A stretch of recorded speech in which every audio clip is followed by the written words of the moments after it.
નમસ્કાર મિત્રો, આપ સૌનું સ્વાગત છે આપણી યુટ્યુબ ચેનલ ટોપ ગુજરાતમાં અને મારું નામ છે રેહાન જુનેજા। હવે આપણે વાત કરીશું કે જે 26 તારીખથી લઈ અને 30 તારીખ વચ્ચે એક વરસાદનો રાઉન્ડ આવવાની શક્યતા છે, એના વિશે આપણે આ વિડીયોમાં સંપૂર્ણ માહિતી આપવાના છીએ કે 26 થી લઈ અને 30 જૂન વચ્ચે ગુજરાતના કયા વિસ્તારોમાં કેવા વરસાદની શક્યતા છે અને આજે આપણો આગાહીનો છેલ્લો દિવસ છે, એટલા માટે તમારી સમક્ષ આજે રજૂ થયા છે અને આવનારા નવા રાઉન્ડની માહિતી પણ આપણે આ વિડીયોમાં આપીશું।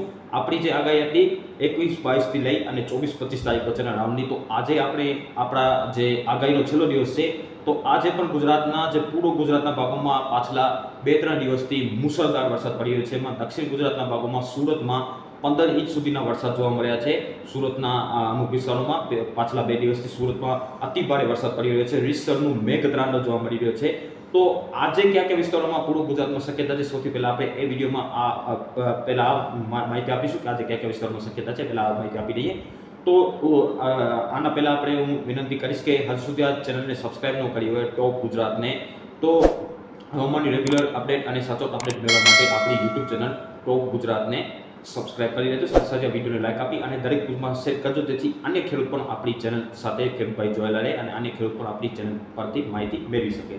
સૌથી પહેલા આજના વરસાદની માહિતી, આજના વિસ્તારોની વરસાદની માહિતી જોઈએ તો આજે પૂર્વ ગુજરાતના ભાગો છે, જેમાં દાહોદ, છોટાઉદેપુર અને જે અમુક વિસ્તારો ગાંધીનગરના અને અમુક વિસ્તારો છે, આ વિસ્તારો છે દાહોદ, પંચમહાલ, ગોધરા, આ વિસ્તારો છે, ત્યાં આજે રીતસરનું મેઘતાંડવ થશે। ભારેથી લઈ અને અતિ ભારે વરસાદ અમુક વિસ્તારોમાં જોવા મળી શકે, તો ત્યાં સાવચેત રહેવાની આજે જરૂરત છે। હજુ પણ આવનારા 24 કલાકની અંદર આ વિસ્તારોમાં રીતસરનું મેઘતાંડવ થશે।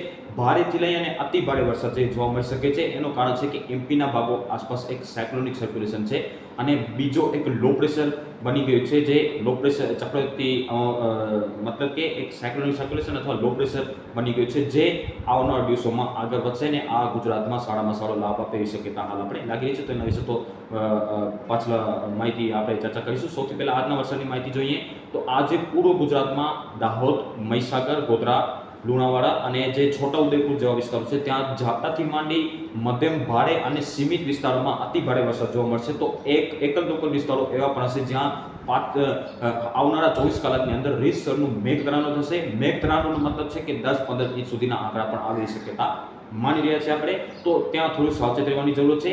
અને બાકીના વિસ્તારો જેમાં મધ્ય ગુજરાતના, જેમાં અમદાવાદ, વડોદરા અને જે બાકી આણંદ, જે વિરમગામ આસપાસના વિસ્તારો છે, ત્યાં પણ ઝાપટાથી માંડી હળવો મધ્યમ સીમિત વિસ્તારમાં સારો એવો વાવણીલાયક વરસાદ જોવા મળી શક્યતા હાલ આપણે માની રહ્યા છે। દક્ષિણ ગુજરાતની અંદર પણ હજુ આવનારા 24 કલાક સુધી હળવો મધ્યમ અને સીમિત વિસ્તારોમાં સારો વરસાદ જોવા મળી શક્યતા આપણે હાલ માની રહ્યા છે। અને ઉત્તર ગુજરાતમાં પણ આજથી વરસાદની ગતિવિધિમાં વધારો થાય એવી શક્યતા હાલ આપણે માની રહ્યા છે। અને આજે ઉત્તર ગુજરાતના અમુક વિસ્તારોમાં હળવો મધ્યમ વરસાદ જે છૂટાછવાયા વિસ્તારમાં જોવા મળી શકે છે।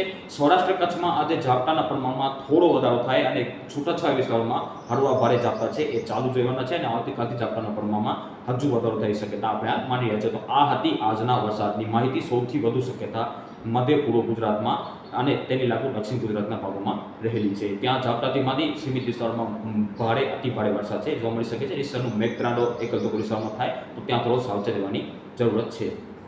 હવે આપણે આવનારા દિવસોની માહિતી જાણીએ તો હવે આવનારો રાઉન્ડ છે, આજે પહેલા આપણે 25 તારીખ સુધીની આગાહી છે એ ચાલુ છે। આજે 25 તારીખે આપણી આગાહી પૂરી થાય છે અને 26 તારીખથી આપણે નવી આગાહી, મતલબ કે આવતીકાલથી આપણી નવી આગાહી છે। 26 થી 30 જૂન વચ્ચે ગુજરાતના અલગ અલગ વિસ્તારોમાં અલગ અલગ દિવસે વાવણીલાયક વરસાદ થઈ જશે। બધા વિસ્તારોમાં એક સાથે નહીં થશે, જે વિસ્તારો બાકી છે એ વિસ્તારોમાં પણ લગભગ વાવણીલાયક વરસાદ જોવા મળી શક્યતા આપણે હાલ લાગી રહી છે। તો કોઈ પણ વિસ્તાર 30 તારીખ અથવા 1 જુલાઈ સુધી કોઈ પણ વિસ્તાર બાકી ન રહે, બધા વિસ્તારોમાં વાવણીલાયક સારો વરસાદ થઈ જશે। હવે આપણે આ પહેલા વાત કરીશું 26 તારીખની, તો આવતીકાલથી પહેલા તો આપણે સૌરાષ્ટ્ર કચ્છની વાત કરીએ તો આવતીકાલથી સૌરાષ્ટ્ર અને કચ્છમાં ઝાપટાના પ્રમાણમાં વધારો થશે। ધીરે ધીરે ઝાપટાના પ્રમાણમાં વધારો થશે। હળવા ભારે ઝાપટા, સીમિત વિસ્તારોમાં હળવા વરસાદની શક્યતા, મધ્યમ વરસાદની શક્યતા પણ એકલ દોકલ વિસ્તારોમાં માની રહ્યા છે આપણે। તો ઝાપટા અને વિસ્તારોમાં પ્રમાણમાં બંનેમાં વધારો થાય કાલે 26 તારીખે, અને 26 તારીખે કાલે ઉત્તર ગુજરાતમાં પણ વરસાદની ગતિવિધિમાં વધારો જોવા મળશે। 27 તારીખ આસપાસ ઉત્તર ગુજરાતની સાથે સાથે સૌરાષ્ટ્રના જે પશ્ચિમ સૌરાષ્ટ્રના ભાગો છે અને જે કચ્છના ભાગો છે, ત્યાં સારા એવા વાવણી લાયક વરસાદ, ભારે વરસાદ જોવા મળી શકે છે। હળવો મધ્યમ સીમિત વિસ્તારોમાં ભારે વરસાદની શક્યતા પણ હાલ આપણે માની રહ્યા છે। અને એકલ દોકલ વિસ્તાર, એકલ દોકલ સેન્ટર એવો પણ હશે કે જ્યાં અતિ ભારે વરસાદ પણ જોવા મળી શક્યતા હાલ આપણે લાગી રહ્યા છે અને એવી શક્યતા હાલ આપણે માની રહ્યા છે। અને 28, 29 અને 30 તારીખ સુધી સૌરાષ્ટ્ર, કચ્છ અને ઉત્તર ગુજરાતના વિવિધ વિસ્તારોમાં સારા એવા વાવણી લાયક વરસાદ છે એ જોવા મળી શકે છે. ઉત્તર અને મધ્ય ગુજરાતમાં તો ઓલરેડી વરસાદ ચાલુ છે, પણ હવે જે મતલબ કે મધ્ય ગુજરાત અને દક્ષિણ ગુજરાતમાં તો ઓલરેડી વરસાદ ચાલુ છે, પણ હવે ઉત્તર ગુજરાત, સૌરાષ્ટ્ર અને કચ્છનો વારો છે કે જ્યાં જે વિસ્તારો બાકી છે ત્યાં 30 તારીખ સુધી, 1 જુલાઈ સુધી કોઈ વ્યક્તિની શિકાયત નહીં આવે. બધા વિસ્તારોમાં વાવણી લાયક વરસાદ થઈ જશે અને સારા એવા મોર પાણી પણ થઈ જશે. તો 26 થી લઈ અને 30 તારીખ વચ્ચે આપણી આગાહી છે, એમાં પણ ખાસ કરીને 27, 28, 29 અને 30 તારીખ છે આ 4 દિવસનો જે સમયગાળો છે એમાં અલગ અલગ દિવસે અલગ અલગ વિસ્તારોમાં સારો વરસાદ જોવા મળી જશે.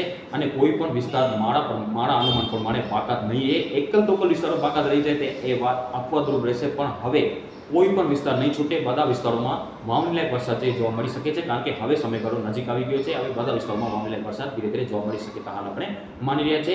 તો 28, 29 તારીખ આસપાસ પણ પશ્ચિમ સૌરાષ્ટ્ર અને કચ્છના ભાગોમાં રીતસરનું ભારે વરસાદ જોવા મળી શકે તો હાલ આપણે માની રહ્યા છે. છતાં એમાં કોઈ આપણી આગાહીમાં ફેરફાર તો નહીં થશે હવે, કારણ કે હવે ફાઇનલ અપડેટ આપણે ગણવી છે. હવે કોઈ મોડ્યુલમાં ફેરફાર થાય તો એ વાત અલગ અપવાદરૂપ રહેશે, પરંતુ હવે આપણી બોલાચાર્યા, આપણી મતલબ કે આપણી જુબાનમાં કોઈ પણ હવે ફેરફાર ન થશે, કારણ કે હવે આપણે ફાઇનલ અપડેટ આપી રહ્યા છે. મોડ્યુલમાં કોઈ ફેરફાર હશે છતાં તમને આવતીકાલ અથવા પરમ દિવસે અપડેટ આપવામાં આવશે, અને આવતીકાલથી આપણે રેગ્યુલર આ ચેનલ પરથી માહિતી આપશું કે આજે કયા કયા વિસ્તારોમાં શક્યતા વરસાદની લાગી રહી છે. તો આ પ્રમાણે છે 26 થી લઈ અને 30 તારીખ વચ્ચે ગુજરાતના અલગ અલગ વિસ્તારોમાં અલગ અલગ દિવસે વાવણી લાયક સારા એવા ભારે વરસાદ જોવા મળી શકે છે. કોઈ ખેડૂત ભાઈઓ ચિંતા કરવાની જરૂર નથી. 30 તારીખ સુધી, 1 જુલાઈ સુધી કોઈ પણ ખેડૂત એમ ન કહેશે કે હવે અમારી પાસે વાવણી નથી થઈ. બધા વિસ્તારોમાં વાવણી લાયક વરસાદ થઈ જશે અને સારા એવા ધોધમાર વરસાદ થાય એ શક્યતા હાલ આપણે માની રહ્યા છે, કારણ કે હવે જુલાઈ મહિનો આવી રહ્યો છે અને જુલાઈમાં વરસાદ છે એ ભરપૂર થતા હશે, અને આ વર્ષે જુલાઈ છે એ બહુ સારામાં સારું રહે એવી શક્યતા હાલ આપણે માની રહ્યા છે. તો 26 થી લઈને 30 તારીખ વચ્ચે ગુજરાતના 70, 80, 90% વિસ્તારોમાં વાવણી લાયક સારા વરસાદ થઈ જશે. કોઈ પણ વ્યક્તિએ ચિંતા કરવાની જરૂર નથી. તો હવે આવતીકાલથી વિસ્તાર અને પ્રમાણ ધીરે ધીરે બંનેમાં વધારો થઈ શકે છે. આજે સૌથી વધુ શક્યતા છે દક્ષિણ ગુજરાત એની લાગુ મધ્ય પૂર્વ ગુજરાતમાં છે, ત્યાં રીતસરનું મેઘત્રાંડો જોવા મળી શક્યતા હાલ આપણે લાગી રહી છે. મળીશું કાલે નવી અપડેટ સાથે. ત્યાં સુધી બધાને આભાર.